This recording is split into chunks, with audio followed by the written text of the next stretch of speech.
ये मेरा भतीजा है। ये बांग्लादेश में MBBS की वहाँ ट्रेनिंग कर रहा था, तो वहाँ एक सड़क हादसे में बुरी तरह ज़ख्मी हुआ। उसको वहाँ एक प्राइवेट हॉस्पिटल में जो हॉस्पिटलाइज किया गया। उसका इलाज वहाँ चल रहा था, लेकिन बड़ा महंगा इलाज था। 1.5 से 2 लाख रुपया योमिया उस पर खर्च आ रहा था। वो वेंटिलेटर पर था। हमने बड़ी तगोदगी की, बड़ी कोशिश की, लेकिन हम बेबस हो गए। अब उसके बाद फिर जो है हमने किसी भी तरीके से जो है अपने प्रधानमंत्री श्री नरेंद्र जी मोदी जो हैं उनसे रब्ता कायम किया। उन्होंने हमारी बड़ी हेल्प की है और फौरी तौर पर हमारे बच्चे को एयर एम्बुलेंस के ज़रिए ढाका से एम्स में लाया गया और VIP कोटे में उसको वहाँ एडमिशन दिलवाई गई। उसके लिए हम प्रधानमंत्री जी के जो बहुत बहुत मशकूर हैं, तहे दिल से मशकूर है। हमारी तमाम फैमिली जो है, हमारा कुंबा जो है, तमाम दिली तौर पर जो है उनका शुक्रिया अदा करता है कि उन्होंने हमारी सुनवाई की। हम तो बेबस हो गए थे और हमारा कोई चारा ही नहीं था कि हम बांग्लादेश दूसरे मुल्क से अपने बच्चे को कैसे लाएं। हम इसी शशोपाई में थे और बड़े परेशानी में मुबतला थे। हमारी परेशानी जो है नरेंद्र मोदी जी ने, हमारे प्रधानमंत्री जी हैं, उन्होंने हमारी ये परेशानी दूर की और हमारे बच्चे को लाकर यहाँ एम्स में एडमिशन दिलाकर हमें बहुत एक राहत का जो सामान जो है हमारे लिए मुहैया किया है। मेरा नाम परवेज़ अहमद लोन है। ये शोएब लोन मेरा भतीजा है। 3 जून को बदकिस्मती से एक बड़ा ज़बरदस्त एक्सीडेंट हो गया वहाँ बांग्लादेश में, जिसमें वो बड़ा क्रिटिकल कंडीशन में हो गया। उसको वहाँ एक प्राइवेट हॉस्पिटल में एडमिट करवाया गया। तो हम परेशान थे, सारी फैमिली परेशान थी कि किस तरीके से वहाँ बहुत बड़ा वो कॉस्टली हॉस्पिटल था। वहाँ 1.5 से 2 लाख रुपया पर डे वहाँ देना पड़ता था। हमारा भाई एक लो पेड एम्प्लॉई है, वो अफोर्ड नहीं कर पाता था क्योंकि जो कुछ जमा पूंजी उसके पास थी वो सारी उसने अपने बच्चों की MBBS करवाने में लगा दी। आपको पता है ये तकरीबन 30 से 50 लाख तक लग जाता है बच्चे के MBBS कराने में। वो उसके पास इतना नहीं था पैसा कि वो हम बच्चे का प्राइवेट इलाज करा सकता। बच्चे की कंडीशन भी क्रिटिकल थी। कब वो होश में आएगा ये अल्लाह जानता है। अल्लाह से दुआ ही गू हूँ कि अल्लाह तबारक व तआला उसे जल्दी अपने होश वाश में लाए। ये कितना लम्बा चलता है ये इलाज, ये हम बता नहीं सकते, अल्लाह जानता है। इसलिए हमने कोशिश की, हम सब परेशान थे कि किस तरीके से बांग्लादेश से उसे निकाल कर हमारे इंडिया अपने एम्स दिल्ली में लाया जाए।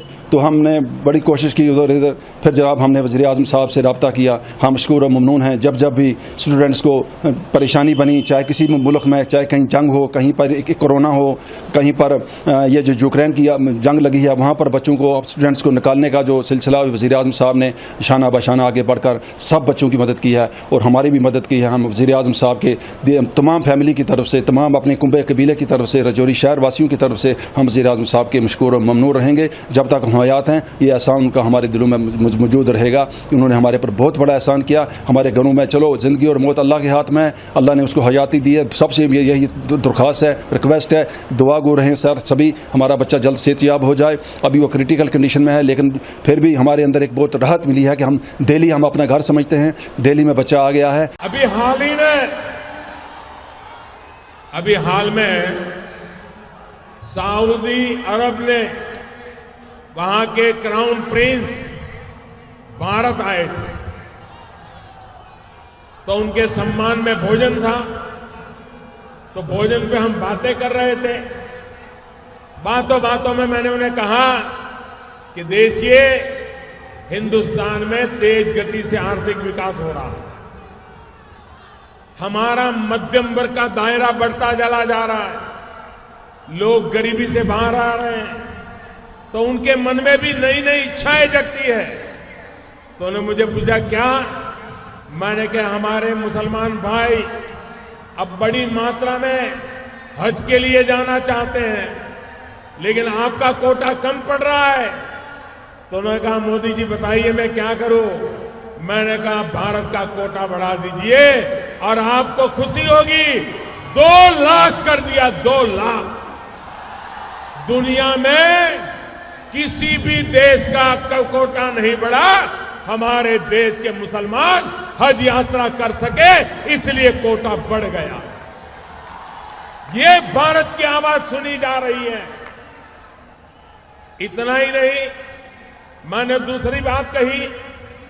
मैंने क्राउन प्रिंस से कहा कि भारत के नौजवान सऊदी अरेबिया में रोजी रोटी कमाने आते हैं, मजदूरी करते हैं, काम करते हैं। ज्यादातर हमारे गरीब परिवारों से होते हैं, भले भोले लोग होते हैं, मेहनत करते हैं। ज्यादातर मेरे मुसलमान परिवारों से होते हैं। अब उनसे कुछ छोटी मोटी गलतियां हो जाती हैं, उनको वहां के कानून का पालन नहीं पता होता है और बेचारे जेल चले जाते हैं और सालों तक जेल में रहते हैं। मैंने कहा मुझे आपकी मदद चाहिए। उन्होंने कहा क्या चाहिए? मैंने कहा जल्दी से उनका केस चले और उनको जेल से रिहाई कर दिया जाए। उन्होंने कहा मोदी जी आपने कहा है ना, मैं आज आपको शाम तक जवाब दे दूंगा। आप हैरान हो जाएंगे, सऊदी अरेबिया के क्राउन प्रिंस शाम को राष्ट्रपति भवन में जब हम डिनर पर बैठे थे तो उन्होंने कहा मोदी जी तो कुछ मीठा खा लो। मैंने कहा किस बात का? बोले सऊदी की जेल में भारत के जो 850 लोग थे उनको छोड़ने का मैंने फैसला कर लिया। ये होता है दुनिया के साथ नाता भाई।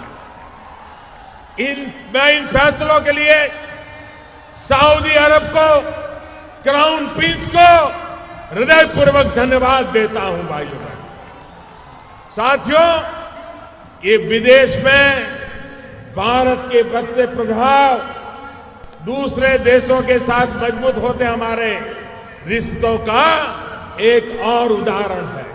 ये मेरा भतीजा है, ये बांग्लादेश में MBBS की वहाँ ट्रेनिंग कर रहा था, तो वहाँ एक सड़क हादसे में बुरी तरह जख्मी हुआ। उसको वहाँ एक प्राइवेट हॉस्पिटल में जो हॉस्पिटलाइज किया गया। उसका इलाज वहाँ चल रहा था, लेकिन बड़ा महंगा इलाज था। 1.5 से 2 लाख रुपया योमिया उस पर खर्च आ रहा था। वो वेंटिलेटर पर था। हमने बड़ी तगोदगी की बड़ी कोशिश की, लेकिन हम बेबस हो गए। अब उसके बाद फिर जो है हमने किसी भी तरीके से जो है अपने प्रधानमंत्री श्री नरेंद्र जी मोदी जो हैं उनसे रब्ता कायम किया। उन्होंने हमारी बड़ी हेल्प की है और फौरी तौर पर हमारे बच्चे को एयर एम्बुलेंस के जरिए ढाका से एम्स में लाया गया और VIP कोटे में उसको वहाँ एडमिशन दिलवाई गई। उसके लिए हम प्रधानमंत्री जी के जो बहुत बहुत मशकूर हैं, तहे दिल से मशकूर है। हमारी तमाम फैमिली जो है, हमारा कुंबा जो है, तमाम दिली तौर पर जो है उनका शुक्रिया अदा करता है कि उन्होंने हमारी सुनवाई की। हम तो बेबस हो गए थे और हमारा कोई चारा ही नहीं था कि हम बांग्लादेश दूसरे मुल्क से अपने बच्चे को कैसे लाएं। हम इसी शशोपाई में थे और बड़े परेशानी में मुबतला थे। हमारी परेशानी जो है नरेंद्र मोदी जी ने, हमारे माननीय हमारे प्रधानमंत्री जी जो हैं, उन्होंने हमारी ये परेशानी दूर की और हमारे बच्चे को लाकर यहाँ एम्स में एडमिशन दिलाकर हमें बहुत एक राहत का जो सामान जो है हमारे लिए मुहैया किया है। मेरा नाम परवेज़ अहमद लोन है। ये शोएब लोन मेरा भतीजा है।